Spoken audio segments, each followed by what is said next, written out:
ములుగు జిల్లా ఏటూరు నాగరం నుండి మనుగురు భద్రాచలం వెళ్లే జాతీయ రహదారి గుంతలమయం కావడంతో ప్రాణాలు అరచేతుల్లో పెట్టుకుని వాహనదారులు ప్రయాణిస్తున్నారు. ఏటూరు నాగరం నుండి మంగపేట వరకు ప్రధాన జాతీయ రహదారిపై ప్రయాణించాలంటే వాహనదారులు జంకుతున్నారు. అయినా అధికారులు ప్రజాప్రతినిధులు పట్టించుకోవడం లేదని ప్రయాణికులు మండిపడుతున్నారు. ఈ రహదారిపై నిత్యం వేల సంఖ్యలో వాహనాలు వెళ్తుంటాయి. వందలాది ఇసుక లారీలు ఈ జాతీయ రహదారి మీదుగా వెళ్తుంటాయి. జాతీయ రహదారి గుంతలమయం కావడంతో వాహనదారులు ప్రాణాలు అరచేతులు పెట్టుకుని ప్రయాణం చేస్తున్నారు. రోడ్లపైన భారీ గుంతలు ఏర్పడడంతో ఎదురెదురుగా వాహనాలు ఢీకొని ప్రాణాలు కోల్పోవాల్సి వస్తుంది. ఇకనైనా అధికారులు, నాయకులు రహదారిని బాగు చేయాలని ప్రయాణికులు కోరుతున్నారు.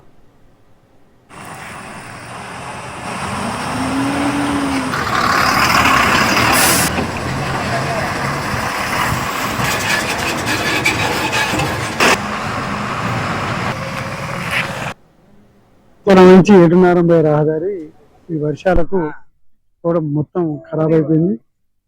దాంతో ప్రయాణం చేయడం చాలా కష్టంగా ఉన్నది. చాలా మంది ఇబ్బందులు ఎదుర్కొంటున్నారు. ఈ వర్క్ కూడా నాశరకంగా జరుగుతుంది. తూతు మాత్రంగా ఏదో పైగా ప్యాచ్ వర్కులు చేస్తున్నారు కానీ ఏమాత్రం నాణ్యతగా లేదు. దీంతో ఎన్నో యాక్సిడెంట్లు జరుగుతాయి. ప్రయాణం చాలా భారంగా మారుతుంది. ఇదేదో పెద్ద హైవే, ఇది లాంగ్ రూట్ కు పోయేది. భద్రాచలం, రాజమండ్రి, కాకినాడ, సుదూర విశాఖపట్నం, సుదూర ప్రాంతాల రోడ్డు ఇంత అధ్వానంగా మారడం చాలా ఇబ్బందికరం. దీన్ని మినిస్టర్ గారు కల్పించుకొని దీన్ని రోడ్డు మంచిగా చేయాలని కోరుతున్నాం. ఒక మరణానికి శాసనంగా తయారైంది.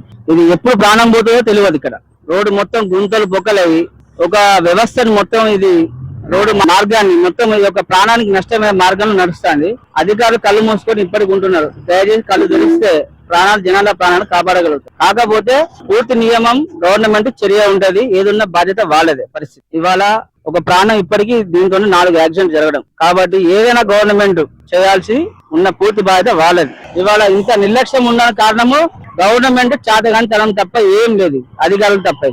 కాబట్టి ఇక్కడైనా చర్య తీసుకొని దీని పూర్తి విచారణ, దీని రోడ్డు నిర్మాణం అనేది మొత్తం జరగాలి.